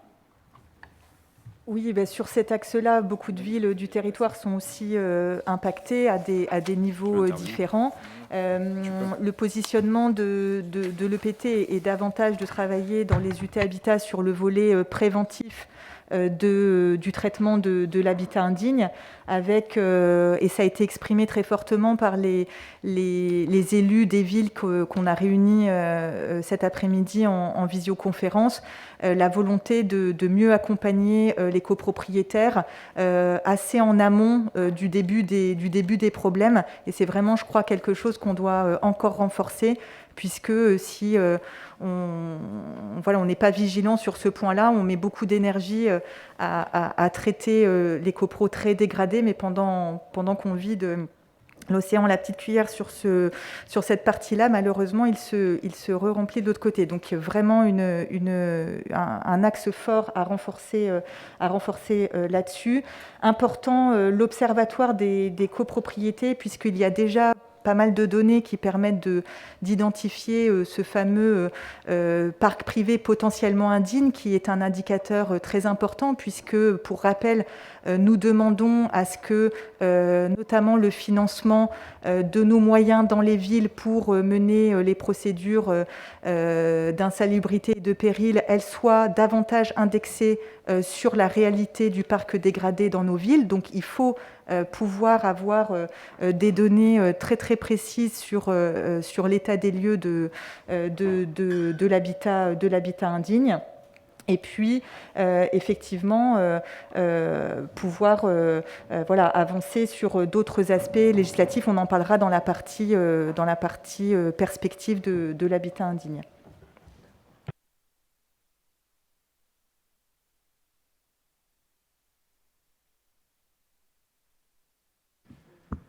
Excusez-moi. Merci donc, du coup pour cette présentation. Non, c'est pas tout à fait fini, Monsieur le Président. Pardon, mais je ne doute pas qu'on pourra avoir un débat plus long en commission. Voilà. Non, sur la partie, il y a une partie sur les besoins, on va dire, en tout cas sur l'habitat spécifique, notamment sur la question du logement étudiant, montrer, comme je le disais en introduction, en tout cas pour illustrer sur la part logement social, elle est surtout soutenue, elle a été beaucoup soutenue par la création de logements sociaux mais étudiants. Ça s'est fortement accéléré et on voit qu'il y a, si on regarde sur les slides suivantes, on a l'occupation, il y a eu la création d'un schéma directeur du logement étudiant pour essayer d'encadrer et de donner des orientations aussi en termes d'implantation liées évidemment à la proximité soit des sites d'enseignement supérieur ou des transports en commun. Donc slide suivante, on a la question des foyers de travailleurs migrants qui est évidemment une priorité, un axe aussi important du PLH sur la résorption, en tout cas le traitement des foyers et de leur remise à niveau. Et puis la question spécifique de l'hébergement et des nuitées hôtelières, on le voit sur la slide suivante. L'objectif d'essayer de réduire en tout cas cette part qui est très fortement, et on le voit sur la carte régionale, où une grande partie de l'effort en matière d'hébergement et de nuitées est portée par en Seine-Saint-Denis et par les villes limitrophes à Paris. Pour finir sur la question des perspectives, il y a la question aujourd'hui, et c'est une réflexion qui a qu'on a commencé à engager, que ce soit au sein du bureau de l'EPT et avec les adjoints au logement à engager. En tout cas, il faudra sans doute réinterroger la question du rythme de construction et d'avoir un rythme de construction qui soit soutenable pour les villes financièrement, mais aussi qui se confronte un peu à la réalité. On voit bien que l'objectif de 4200 logements et sans doute on est très éloigné de ces objectifs-là, y compris dans les villes du Sud où il y a encore des capacités en matière dans les zones d'aménagement. Donc il y a des choses à discuter. Et puis évidemment la question de la ventilation par type de logement qu'il faudra sans doute aussi réinterroger avec, on le disait, peut-être une diversité de l'offre de logement, notamment avec en tout cas ce qui est un peu souhaité par les différents maires aujourd'hui, d'avoir un axe fort autour du développement de l'accession sociale à la propriété. Je rappelle en tout cas qu'on a eu l'occasion d'en parler un petit peu à travers le rapport de la CAPS. Il y a plusieurs types aussi d'accession sociale. Il y a le PSLA qui est, on va dire, la version un peu classique d'accompagnement et de sécurisation de l'accession à la propriété de foyers modestes. Il y a aussi la volonté pour le territoire de se doter de nouveaux outils. On aura sans doute l'occasion d'en rediscuter, mais des choses qui sont à discuter collectivement, mais de la création d'un office foncier solidaire afin de pouvoir proposer du logement en bail réel solidaire, ce qui nous permettrait de distinguer foncier et bâti, et notamment dans les zones les plus tendues où les prix vont plutôt être à la hausse et les prix de sortie sont plutôt élevés, quoi qu'il arrive. Ça nous permettrait de garantir de l'accession sociale sur l'ensemble du territoire, mais aussi de conserver l'objet social de cette accession dans la durée et ne pas sortir finalement l'accession sociale. Au bout de 10 ans au maximum, on revient sur les accédants. Quand bien même ils ont accédé en PSLA à leur logement, ça revient dans le libre en tant que tel. Et donc l'objet aussi BRS, il permet de garantir dans le temps aussi une destination sociale de l'accès à la propriété. Il y a, non pas la candidature, mais vous le savez, le territoire a réaffirmé son souhait de rentrer dans le dispositif d'encadrement des loyers. Le président du territoire a eu l'occasion d'en échanger avec la ministre du Logement il y a encore quelques jours, et donc on peut espérer une mise en place du dispositif assez rapidement. En tout cas, c'est ce qu'elle a dit. Et puis, il y a une volonté aussi de réfléchir à la question de l'encadrement des meublés touristiques, avec notamment en lien avec Adelziane sur ce sujet.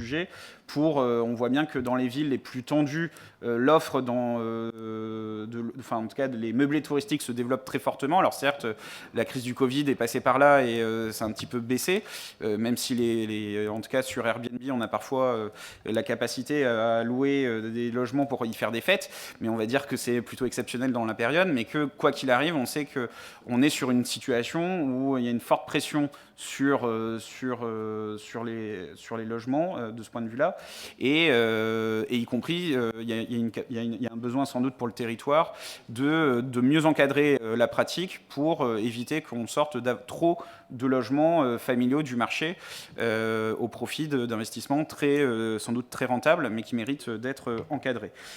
Sur la partie lutte contre l'habitat indigne, je laisserai ma collègue Cathy Bontin qui a précisé si besoin. Et puis, il y a sur la slide suivante les perspectives de discussion et d'évolution assez importantes, notamment la question du lancement du plan partenarial de gestion de la demande et d'information du demandeur. Et ce qui paraît très technique, on a eu l'occasion de délibérer sur ce sujet lors de notre dernière séance, et l'élaboration de la cotation de la demande qui doit s'appliquer à l'échelle du territoire, à l'ensemble des contingents et des bailleurs. Et donc ça, c'est un chantier très important, nécessaire dans la volonté, je pense, aujourd'hui, qui est très largement partagée, de davantage encadrer et de donner des outils pour garantir aussi la transparence et des attributions de logement, en particulier dans une situation où le déséquilibre entre l'offre et la demande est structurellement fort. Et puis, on a déjà eu l'occasion d'en discuter, mais devant nous, en tout cas dans le point de vue habitat, la question du regroupement des offices publics territoriaux, le devenir éventuellement de la CIMISO et de l'OPH de Saint-Ouen, et puis le devenir de Batiplaine, qui était une société de coordination commune du territoire, notamment de Plaine Commune Habitat et d'I3F, qui a globalement...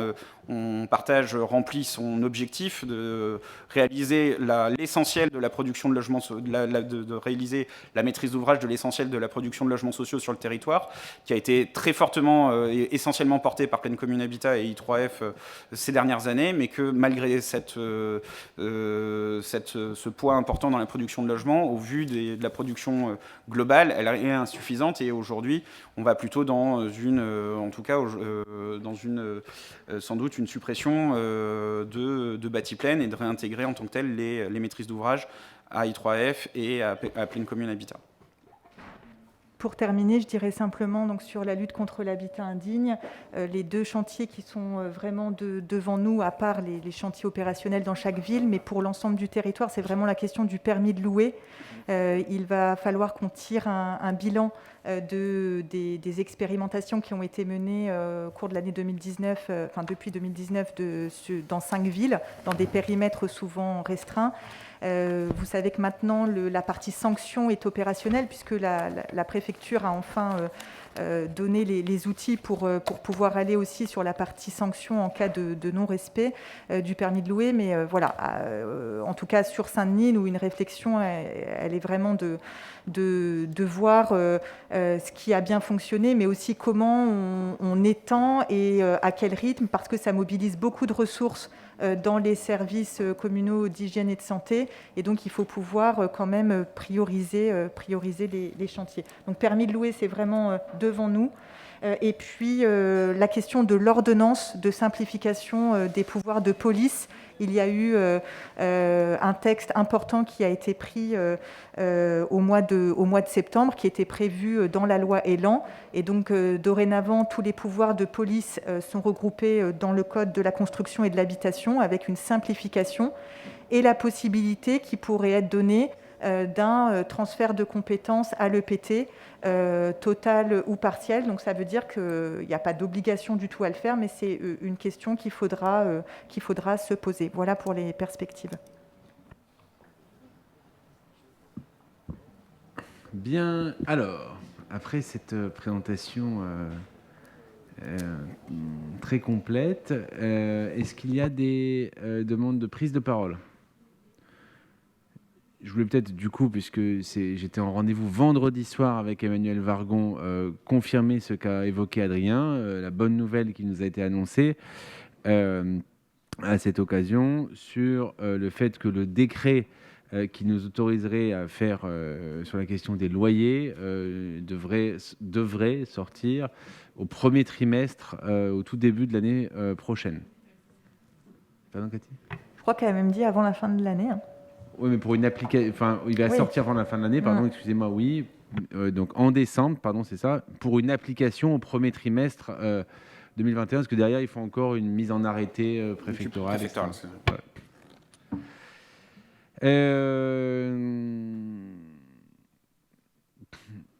Non, pas de commentaires. Eh bien, écoutez.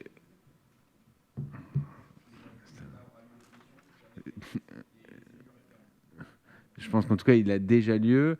Moi, je pense qu'à l'évidence, la question de la revoyure de notre PLH de 2021 doit être bien sûr l'occasion de réinterroger nos objectifs en termes de construction, mais aussi de réinterroger nos capacités d'amélioration, j'allais dire finalement surtout du quotidien, dans le fonctionnement quotidien, notamment de Pleine Commune Habitat, et de réfléchir aux collaborations intelligentes à construire avec en particulier les grands bailleurs du territoire pour voir là où il est possible en coopérant de s'améliorer. Alors il y a les bailleurs effectivement du territoire, je l'ai évoqué tout à l'heure avec la situation de l'OPH d'Aubervilliers.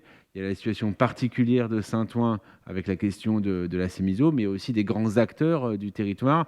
Le premier autre grand acteur public, évidemment, Seine-Saint-Denis Habitat, dont je salue le président ici présent, Stéphane Troussel, mais aussi d'autres grands acteurs que l'on rencontre que l'on rencontre dans cette perspective. I3F, Adrien Delacroix l'a cité, Logirep, bien sûr, CDC Habitat, et des bailleurs de taille plus moyenne, mais qui peuvent être dans une perspective de coopération partagée. Je pense par exemple à la Sablière, qui peuvent être vraiment avoir un rôle à jouer, en particulier quand il faudra aborder le délicat sujet de tous nos relogements liés à l'ANRU. On a déjà acté dans cette assemblée que pour cela, nous ferons de la reconstitution à l'échelle territoriale, ce qui, je pense, ne sera pas suffisant, mais est vraiment un bon pas.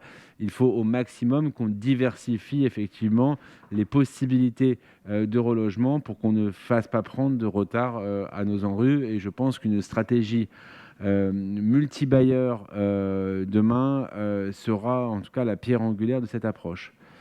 Ling Lenzi, vous avez la parole. Bonsoir, Monsieur le Président, merci.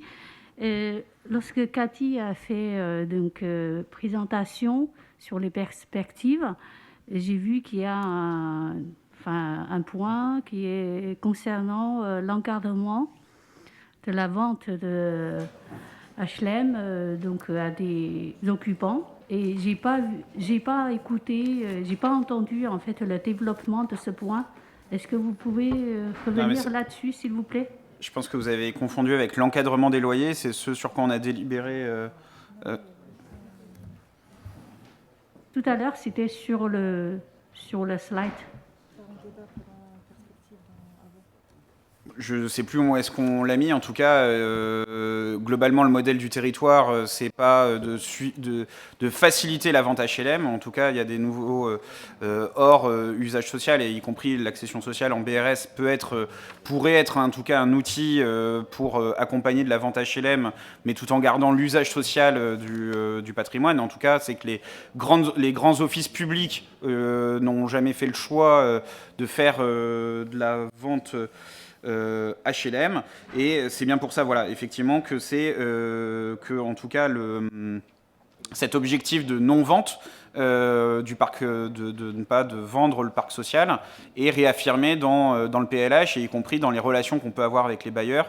C'est une condition aux garanties d'emprunt, notamment, pour que le territoire donne ses garanties d'emprunt, le fait qu'il n'y ait pas de vente HLM. Aujourd'hui, on est dans une situation où, malheureusement, des grands acteurs du logement social jouent un petit peu à vendre, à racheter, etc. C'est la raison pour laquelle, je ne sais plus où est Asdine, mais que sur mandat, voilà, il est là-bas, que le territoire a mandaté Pleine Commune Habitat pour user de son droit de préemption sur une opération à Stein, parce qu'il y avait la vente d'un patrimoine CDC Habitat au profit d'un bailleur qui était plutôt pas très bien connu, on va dire, et qui n'était pas souhaité par le maire. De la même manière, un tel usage a déjà été fait par le passé à Épinay et plus récemment à Saint-Denis. En tout cas, la volonté, elle n'est pas de multiplier les bailleurs sociaux sur le territoire, et d'avoir plutôt des bailleurs qui ont une attention très particulière à la gestion de proximité au quotidien, et ne sont pas là juste là pour faire des investissements financiers. Voilà. Donc c'est réaffirmé dans ce PLH, et je ne doute pas qu'il soit réaffirmé dans le suivant. Oui, quant à savoir si la question était sur la vente aux particuliers, en tout cas, elle est quand même de toute façon très très peu adaptée à la typologie de la très grande majorité des logements que l'on a dans nos grandes cités. Enfin, je veux dire, à l'évidence, de toute façon, c'est pas adapté là-dessus, quoi. Il y a peut-être des cas spécifiques ici ou là, et dans ce cas-là, effectivement, il faut les regarder avec les maires. Mais globalement, vas-y, Adrien. Non, mais globalement, c'est éviter, c'est le choix qui est fait, c'est pas d'éviter des mises en copropriété, en fait, d'immeubles de logements sociaux, puisqu'on sait que, de fait, après, c'est des immeubles qui sont plus compliqués à gérer. Donc, c'était plutôt ça qui était incité dans le cadre de ce PLH, et d'encadrer les choses de ce point de vue-là. Hors autorisation du territoire, quoi. Bien, alors... Pas d'autres commentaires? Donc on est aussi donc on n'est pas, il n'y a pas de vote, hein, on est sur une prise d'acte là, c'est pareil. Oui. Très bien. On a beaucoup pris acte ce soir. Hein, donc maintenant on va faire des votes. Donc si on arrivait à être un peu plus rapide sur les votes que sur les prises d'acte, ça serait non négligeable pour la suite de notre soirée. C'est toujours moi. Et c'est toujours Adrien Delacroix qui va nous enchaîner. 4 demandes de garantie. Adrien, c'est parti. Affaire numéro 9. L'affaire numéro 9, c'est une demande de garantie d'emprunt de la part d'Immobilière 3F sur 10 logements sociaux, en plus et PLAI, à La Courneuve, au 87 avenue Paul Vaillant-Couturier. Je vous propose de ne pas détailler davantage. Des commentaires? Non. Qui est contre? Qui s'abstient? Adopté à l'unanimité, je vous en remercie. Affaire 10. C'est une nouvelle demande de garantie d'emprunt pour de l'acquisition-amélioration de 30 logements par Immobilière 3F au 11 avenue Lénine, à La Courneuve toujours. Commentaires? Contre, abstention, adopté, je vous en remercie. Affaire 11. C'est une demande de garantie d'emprunt pour séquence pour 164 logements sociaux au 36 rue de La Courneuve à Aubervilliers. Et donc, La Courneuve est bien traitée ce soir, quand même, dans ce conseil, monsieur le maire. Non, il y a une... C'est trompeur parce que c'est... Moi, j'ai fait attention, justement. Excusez-moi. Mais Aubervilliers et La Courneuve sont bien traités. Voilà, c'est ça qu'il faut retenir. Alors, contre, abstention, adopté à l'unanimité, je vous en remercie. Affaire 12. Sur affaire 12, c'est de la même manière une demande de garantie d'emprunt pour séquence, 45 logements sociaux, 38 rue de la Courneuve. Contre, abstention, adopté, merci, je vous en adopté à l'unanimité, je vous en remercie. Affaire 13. Et c'est une demande de réitération de garantie d'emprunt suite à des réaménagements de prêts souscrits par Seine-Saint-Denis Habitat pour se dégager quelques marges de manœuvre. Les questions? Contre, abstention, adopté à l'unanimité, je vous en remercie. Nous passons aux affaires de Cathy Bontinck, affaire 14.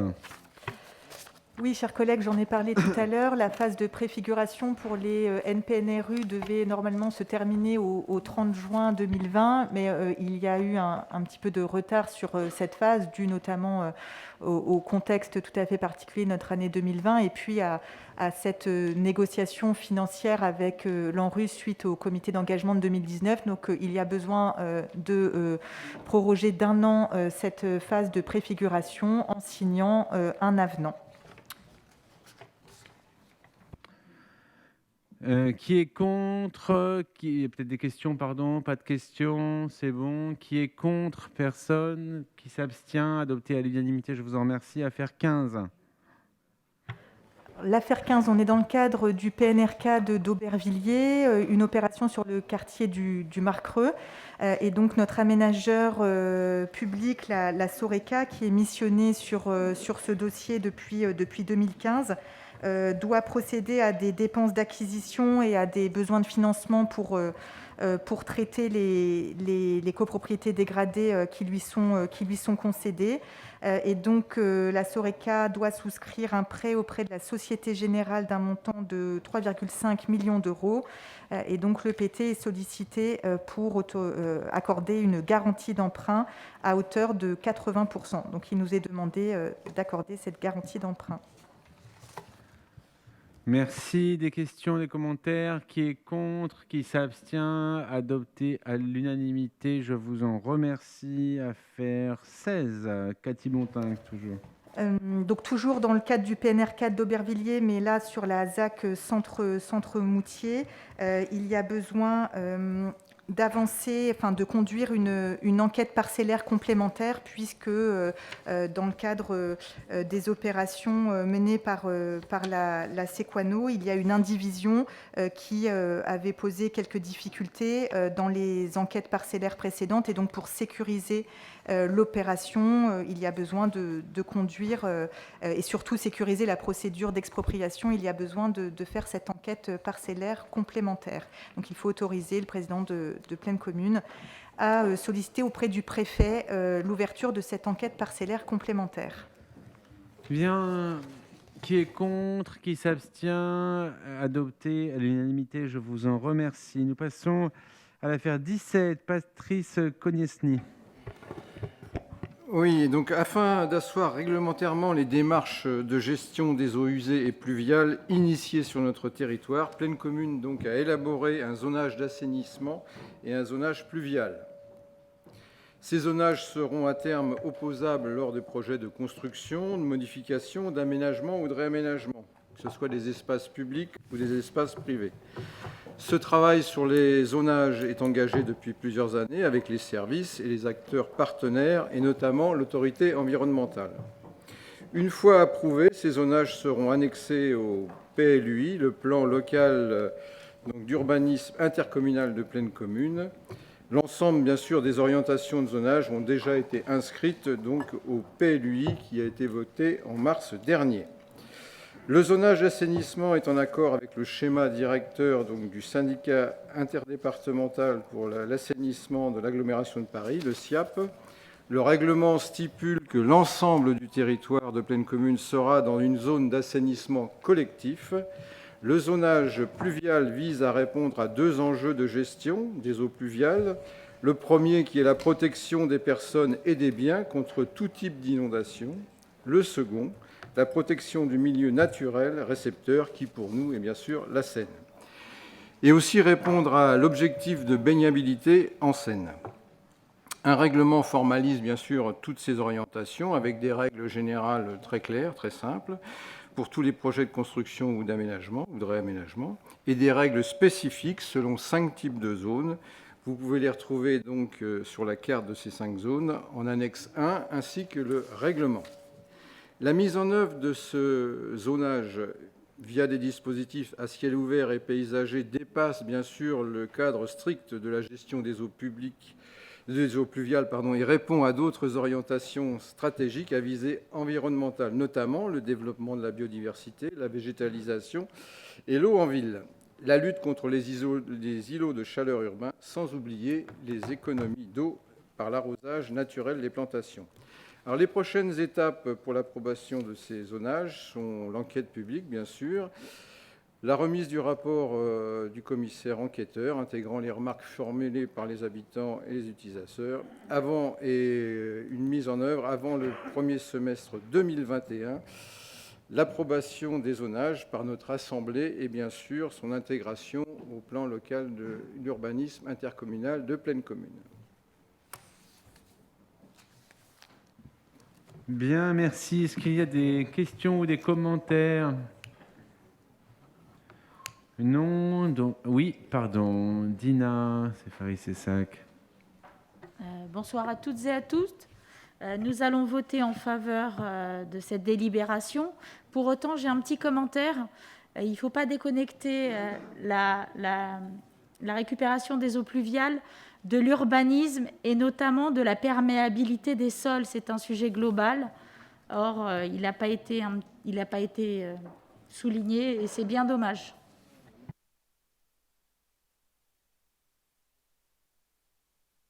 Alors, sous cette réserve, peut-être Patrice, tu souhaites répondre? Non, mais c'est bien prévu, notamment dans le rapport, c'est bien stipulé, ce qui est fait sur l'imperméabilisation des sols, c'est bien prévu dans toutes les zones spécifiques notamment, mais même en zone générale, tout est prévu. Alors si c'est bien, je ne l'ai pas dit, mais c'est bien spécifié dans le rapport. Merci pour cette précision. C'est bon pour tout le monde, pas d'autres demandes. Qui est contre ce zonage, qui s'abstient? Il est donc adopté à l'unanimité. Je vous en remercie. Nous passons à l'affaire 18. Christian Pernaut. Oui, Monsieur le Président, il s'agit d'une délégation de service public pour l'exploitation du parc de stationnement Saint-Denis Université. Le contrat de concession s'achève le 31 décembre 2020. L'établissement public territorial Pleine Commune a souhaité confier la gestion de ce parc de stationnement dans le cadre d'un nouveau contrat de concession de service, donc une délégation de service public. 4 candidats ont déposé une offre: Assistance Bâtiment Sécurité, Q-Parc France, Cité Parc, Indigo Infra. Les 4 candidats proposent tous un programme de travaux conforme aux attentes de Pleine Commune. Les 4 candidats ont fait des propositions en faveur du développement durable. Les candidats proposent tous des services intéressants. Toutefois, Indigo propose les services les plus innovants et pertinents. Il est donc proposé au Conseil territorial d'approuver le choix de la société Indigo Infra et d'autoriser Monsieur le Président à signer le contrat de concession de service public et d'autoriser Monsieur le Président à prendre toutes les mesures ou décisions nécessaires à l'exécution du dit contrat. Bien, des commentaires? Non. Oui. David Foult. Une question, parce que le rapport évoque 2 offres tarifaires d'Indigo, et je n'ai pas très bien compris celle qui a été retenue. C'est celle qui ne bouge pas ou c'est celle qui bouge par rapport au tarif actuel? C'est celle qui ne bouge pas. Bon, juste sur ce dossier, à l'évidence, le cahier des charges de ce DSP a été réalisé il y a déjà maintenant quelques temps, y compris au moment où nous n'avions pas entamé cette nouvelle mandature. Moi, ce que je pense, c'est qu'il faut j'ai mandaté, là, les choses étaient lancées, donc il fallait aller au bout maintenant. On ne pouvait plus renouveler. Ça avait déjà été renouvelé une première fois par un avenant l'année dernière. Il faut que pour la suite, on se dote d'une véritable stratégie parking. Je l'ai évoqué en bureau territorial pour les prochains renouvellements et au-delà des renouvellements, pour ne pas attendre les renouvellements pour qu'il y ait un impact. Je pense en particulier, c'est le maire de Saint-Denis qui prend la parole au parking Basilique, dont relativement, je pense, peu de gens sont satisfaits à ce stade de l'état actuel.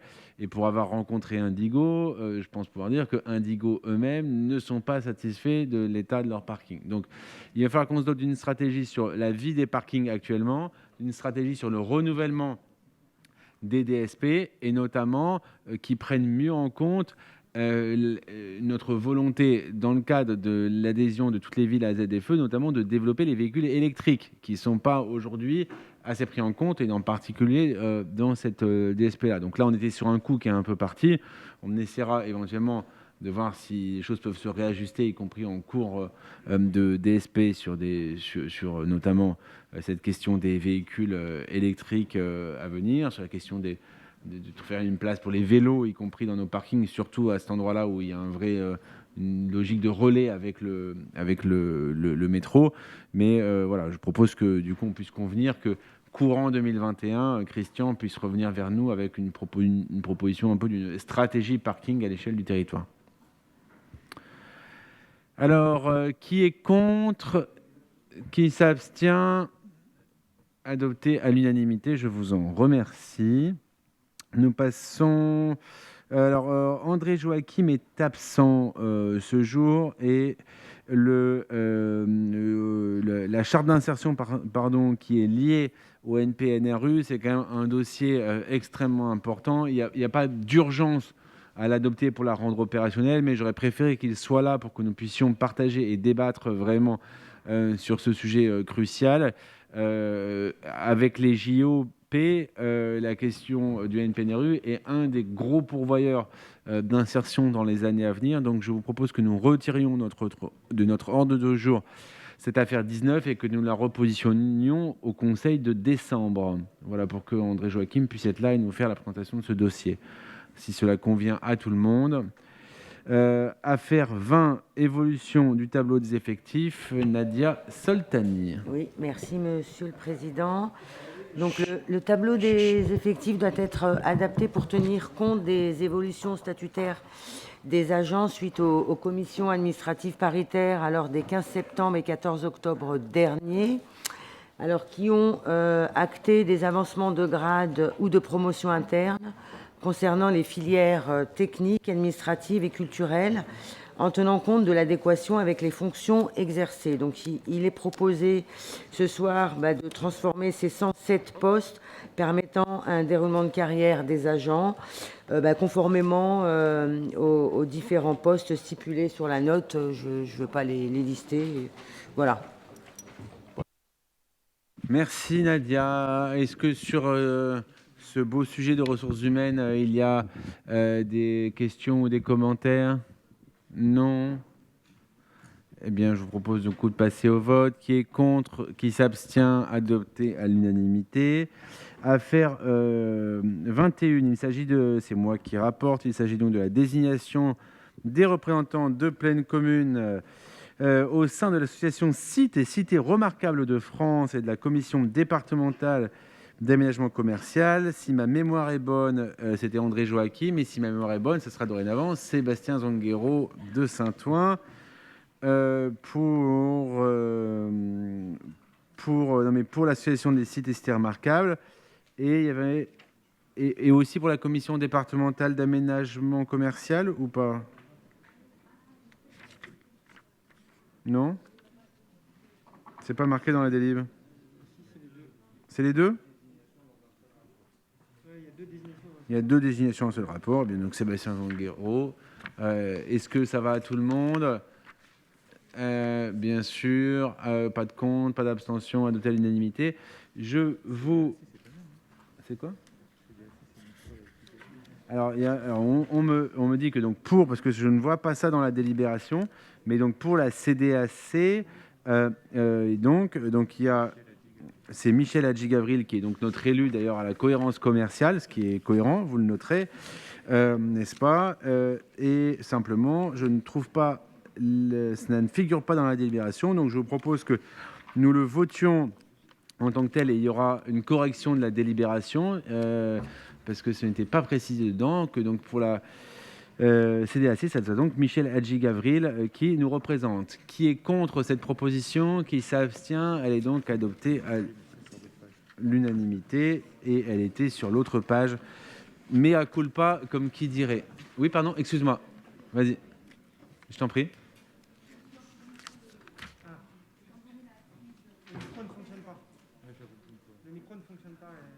Il faut en prendre un autre.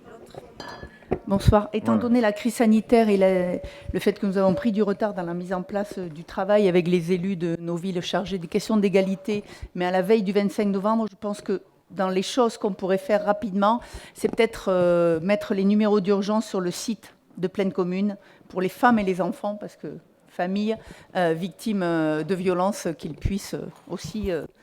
il y a plusieurs campagnes nationales, tout ça, mais je pense que le mettre déjà sur...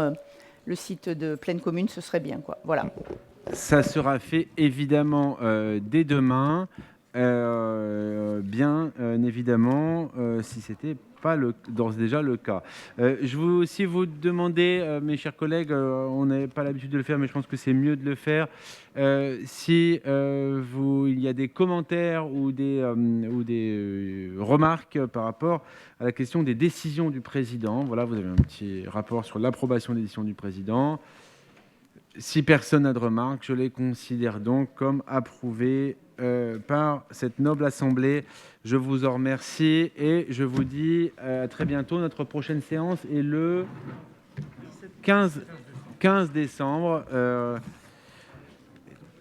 Nous aurons le plaisir de nous y retrouver juste avant les fêtes. Merci à tous et merci à ceux qui nous ont suivis pendant tout ce temps.